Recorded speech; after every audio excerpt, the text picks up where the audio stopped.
พื่อช่างไม่น้องเหียดไหล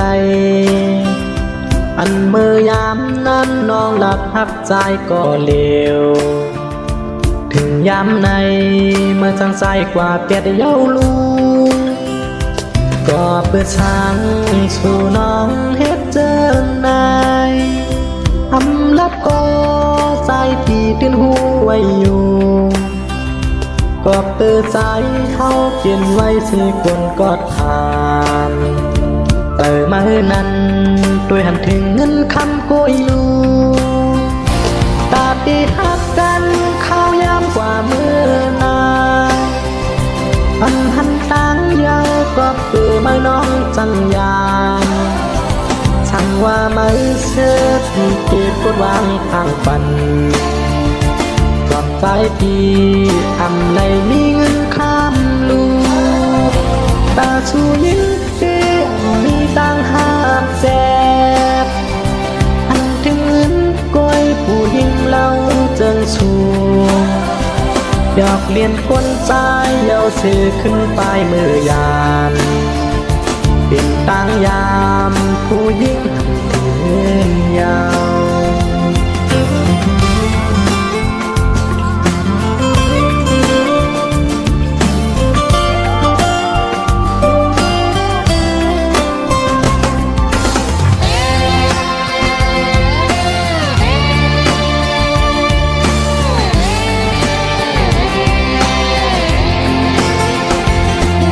เพื่อทางชูน้องเฮ็ดเจอนายทำลัดโกใจปีขึ้นหูไว้อยู่ก็เปิดใจเขาเปลี่ยนไว้ลูกคนกอดผ่า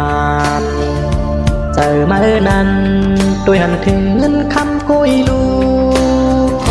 ตาปีหักกันเขาย้ำกว่าเมื่อนานอันพันตังเยาก็เปื่อยมันน้องจังยานสั่งว่าไม่เชื่อพี่เก็บพูดวางฟังปันกอบใจพี่อำไรมีเงินข้ามลูตาชูยิ้มแก้มมีตังหากแจก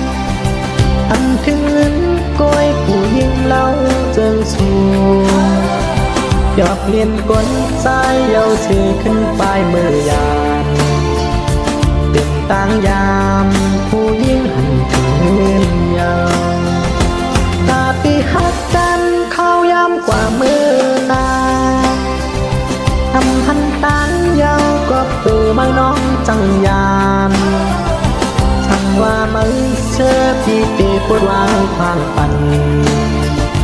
กอดใจพี่ทำไรมีเงินข้ามลูตาชูยิ้มน้องมีตังหากแจกอันถึงเงินก้อยผู้ยิ่งเล่าเจิงสูอยากเรียนกวนสายเยาเสียขึ้นไปเมื่อยานเป็นตังยามผู้ยิ่งถึงยาว